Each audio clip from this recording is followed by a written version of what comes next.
Michael Nagy here with Jiggy Jag TV and discoveringbands.com. And for everyone watching, if you share my channel on this video and help support the awesome bands I feature. And today I'm here with Microwaves. How you doing today? I'm good. Thank you for having me. It's great to have you. And for everyone watching who isn't familiar with the music, you want to give us a little history? Well, for a little, I started playing in like metal bands and punk bands way back in the early 90s now, and I was playing in bands. I started an industrial band in 1991. I was a singer, and I wasn't very good at it, so I learned instruments, and so then played in metal bands throughout the 90s, and in about, well, I don't know, it was 97, 98, I started writing my own music. I bought a Roland XP50 music workstation, and you could do it all on there. So I started writing music on the XP50 music workstation, and I wrote on that all the way up until probably the mid-2000s. And then I started messing with like Reason at first, and then that didn't work out so well, so I bought Ableton Live 9, and that's what I've been using ever since. But a little history. Microwave's been through different incarnations. There's been live members. There's been different bands involved, but it's always been me at the core, and I just love doing music, so I just keep doing it. And how did the name Microwave come to be? I'm a huge fan of the band Pitch Shifter, and Pitch Shifter has a song called Microwaved, and it's kind of about the destruction of society as we know it today and kind of the breakdown of society. And we're a microwaved culture. You know, it's all fast food and fast TV and fast this and fast that. And so I got the idea from that Pitch Shifter song. And let's talk about the new album, Save Me. Yeah. Tell us a little about that. I started writing, probably about 2 years ago. I started working on new demos after I hadn't worked on anything since I worked on something with Ivan Russia from Bellhead. We did a collaboration last year, but during that time, I had started writing new demos, and these 3 songs popped out at me. The one with Mitchell, the one with Nathan, and the one with Kimberly. Those 3 songs kind of popped out at me as kind of being really strong right out of the gate. And Save Me itself, I was experimenting. That was kind of an experimental song for me to begin with because I was messing with the drums, and I was trying to write Fear Factory style drums for what I do. And that's really different for me. So doing that was pretty cool.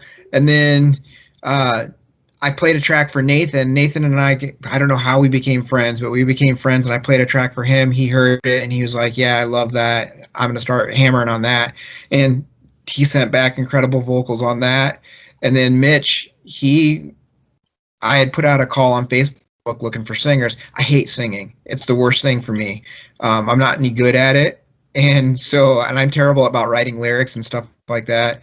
So that's why I kind of got these people involved. And so I put out the call to Facebook, and Mitch answered, and Mitch has a band called Doomslayer, and it's a metal band, and he turned in these really gothy vocals for kind of a goth song that I had written. So yeah, that's kind of how it came to be. I just had these demos that stood out as pretty solid, and I wanted to get them out because it had been a year or so since I'd actually put anything out, and wanted to get it out there. And the remixes are awesome. You got a lot of great artists involved. Yeah, I tend to really enjoy getting remixes for my tracks. That's one thing I've always, since the Wax Trax days, you know, I was shopping at Wax Trax when I was in my late teens, early 20s, and one of the things was there was always remixes with their tracks. You know, they'd have an album and then they'd have remixes, and so I kind of combine them. Sometimes I go overboard, I think, with remixes, but I hate not adding them. If somebody does the work and it's decent, I want to add that remix to it just to give them credit. And so yeah, it took my album from 3 tracks to 14, and then eventually 16 tracks, but everybody deserves a shot. And do you think with future releases you'll take the same approach and feature different guest vocalists and have the remixes? You know, that's tough because it's hard to get people to commit to doing vocals for you. So I think I'm gonna have to just bury down and do it myself. And if that's the case, I'll probably wait and do a full album then. And the remixes will come later. I'll do an album's worth of remixes after I do the album, but I'm still trying to figure out how I want to do that, if I'm going to do it all myself or if I'm going to find somebody else to do it. I know I'm going to work with Kimberly again. She has expressed interest in working some more with me. That's Kimberly from Bow Ever Down, just in case no one, I keep saying her name like everybody knows who she is, but yeah, so she's definitely interested in working with me again, so I'll work with her. I'm not sure about anybody else right now. I did have a list of people that I was working with, and it kind of fizzled out. As it does, people get busy with their own lives, people get busy with their own music, and so things kind of fall by the wayside. So I'm guessing I have a lot of coaching from Ivan Russia from Bellhead. He gives me a lot of coaching, and he's like, you can write these lyrics. I'm like, oh, I don't know. And he's like, just tell a story. And I'm like, okay. And he's like, and just do your best. He goes, I want to hear more Gabe, not so many other people. So I'm going to try and do this. And for everyone watching right now, do you have some artists you'd like to work with in the future? Oh, there's a dream list of artists that I'd like to work with. I'd love to work with like Justin Broderick from Godflesh, Al Jorgensen, Ministry, Kevin Key, Skinny Puppy, Edward Cospel, Legendary Pink Dots. I mean, the list goes on and on. I'd love to work with Sasha from KMFDM. I'm kind of old school, so there's not a lot of new bands that impress me. Not that they don't impress me, but I don't have the same attachment to them as I have to the ones that were there when I was coming up. Trent Reznor would be one that I'd love to collaborate with.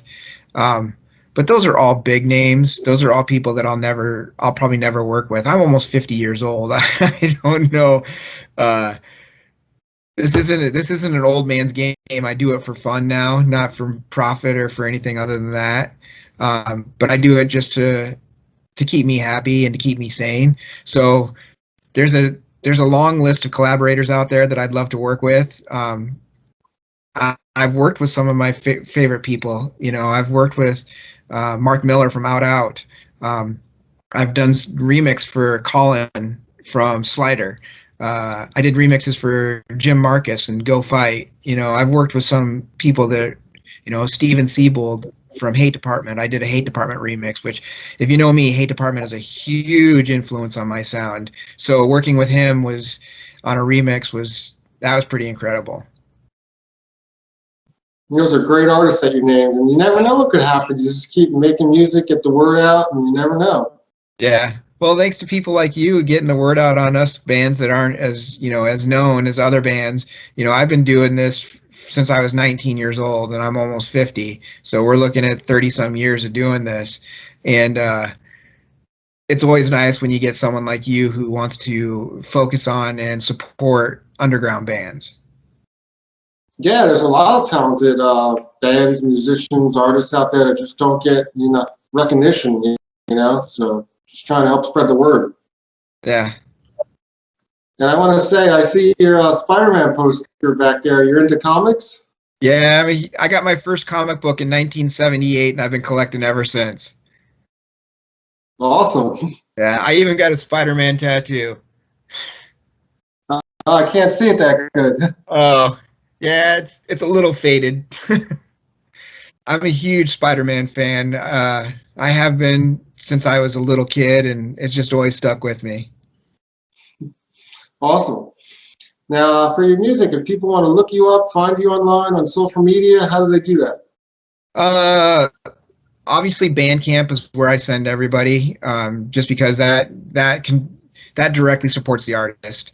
So it's microwaved.bandcamp.com. You can just always search Microwaved Bandcamp, and it's microwaved. There's a few other ones out there that are microwave, but I got the D on the end. So look for that. And then I'm on Spotify. The new EP is not on Spotify yet. I've been waiting to see how much Bandcamp did, and it's been going pretty strong, so I haven't wanted to put it on Spotify yet. I really want people to download the Bandcamp because there's a really awesome cover of Pink Floyd's Comfortably Numb on there that I did with Liebchen. And she has an incredible voice, and she does such a great job with this that I really want people to hear it. So I'm really hoping more people download the record and get that cover, because I'm not going to put it out on any other format other than Bandcamp. So if you want to hear it, you've got to listen to it on Bandcamp. And it's a bonus track on there, so it's not even, you have to download it, to get the bonus track. Or if I'm feeling super nice, I can always send it to people. But I really want people to go to Bandcamp and download the EP. And it's only $5, and it really helps me out. It helps me create more music, and it helps me pay for it to get on Spotify and other streaming services. Those aren't free. So what I make from Bandcamp goes right back into the music. And I thought about doing pay what you want, but I spent a lot of money making this, and so I'm hoping that people will return it and I can get it out there. I know that sounds terrible. I know that sounds like I'm searching for money or greedy, but really it's just to keep making art. Yeah. So for everyone listening right now, go to his Bandcamp and definitely help support. Now, are you working on more new music currently right now? What was that? Are you currently working on any new music right now? Yeah. Yes. Yeah, I've got probably another 10 demos that are in progress right now that are in different positions, and I'm starting the process of writing lyrics. Like I said, Ivan has really been on my butt about writing my own lyrics and doing my own vocals. So with those 10 demos, they're a variety of styles. They don't sound some of them kind of have that same feeling as Save Me with Kimberly. But other ones are completely different. They're more of my older influences, more of the Wax Trax influences. They've got kind of that Wax Trax feel to them. And what kind of themes are you working with the new music? Well, my themes generally stick in the same categories. I write about addiction. I have issues with addiction. I'm sober now. I've been sober for over 3 years, but it caused a lot of trouble in my life. So I write often about my addictions and to, what happened and the downfalls and stuff like that. And then I write a lot about bad relationships. I've had a lot of bad relationships. And so I write a lot about, the loss of love, the loss of relationships, that kind of stuff. And then I write songs about vampires and werewolves. I don't know why, but I'm a big horror film fan, and werewolves were my favorite monsters. So on my last full record, Jesse, I wrote a couple of songs about werewolves and vampires, and they just kind of come out. And one of the new songs I've been working on is it's based off of the Jess Franco film, The Female Vampire, and it's just kind of I'm taking words that describe what I've seen and just kind of working them together and stuff like that. Like I said, I'm a huge movie buff, and I love bad movies. So I get a lot of my lyrical content comes from really bad movies. Almost all my samples that I use come from really bad movies. So it sounds like a little combination of both personal and fantasy combined in your music. Yeah. That's a really good way to sum it up. I've never had anybody put it together like that, but yeah, there's a lot of personal, but then there's a lot of fantasy, and maybe someday I'll write a song about comic book characters. I don't know. They're a little too happy for me because my music's a lot darker than that. I'm really into vampires myself. Tell us about some of your favorite vampire movies. Well, I would be remiss to not say the Hammer horror films. I've got Christopher Lee tattooed right here from the Hammer horror films. So Christopher Lee is my favorite vampire of all time, and Taste the Blood of Dracula, Dracula 1972, The Curse of Dracula, all those from Hammer horror films. I love the Dracula with Gary Oldman. That's a great movie. Was Francis Ford Coppola directed that, if I remember correctly, and that's a great movie. Lost Boys. I love Lost Boys. Then Jess Franco's film, The Female Vampire. He has a bunch of vampire movies, but Jess Franco's probably my favorite director, and he's this underground director who makes terrible movies, but they're full of sex and violence and fake blood and stuff like that. And I even have a tattoo up here of Lena Romay from that was his partner and his muse, and she was the vampire and the female vampire. I got her tattooed on me just to as a tribute to that movie, but also as a reminder that because they were together for 40 years and they did every movie together, and it reminds me to find your muse. You know, find that one person in your life that you want to create a life with for the rest of your life. Sounds like you have a lot of tattoos. How many do you have? 1, 2, 3, 4. I only have 5, but they're all big. Well, except for these guys here. I've got Einstürzen Neubauten and Microwaved. Those are my small ones. Awesome. So do you have any plans of any live shows in the future? Unfortunately, I don't have any plans for live shows. I don't really have a live band I can put together anymore. Like, I wish I had a keyboard player and to do live keys, and I wish I had a live guitar player to do live guitars, and drummer I'm not so worried about, but I don't know, I just don't see it. And where I'm at here in Waterloo, there's just no venues anymore, and especially a venue that wants to do something as experimental as industrial music. You know, around here it's all metal and punk rock and or singer-songwriter or you know, just I don't fit in here musically. I never really have. I used to play shows here all the time when I had a live band to support it, but I haven't had a live band for, well, probably 6 or 7 years now.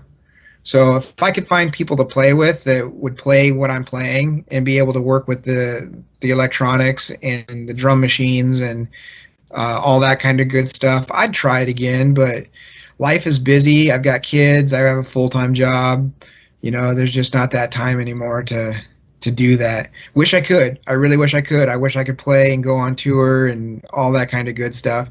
You know, I've done that. I've done the whole playing shows and going out on the road, and that was awesome, and I'd love to do it again, but at my age, I've got too many responsibilities, and local places just don't care. So basically just focusing on the studio albums right now, right? Yep. Just focus on being in the studio and working on that stuff. Awesome. Well, look forward to what you have coming up in the future, and it was good talking with you, and everybody look him up. Thanks, Michael, for having me. Yeah, and for everyone watching, I've linked his music in the video description, so check that out. Very good. Thank you.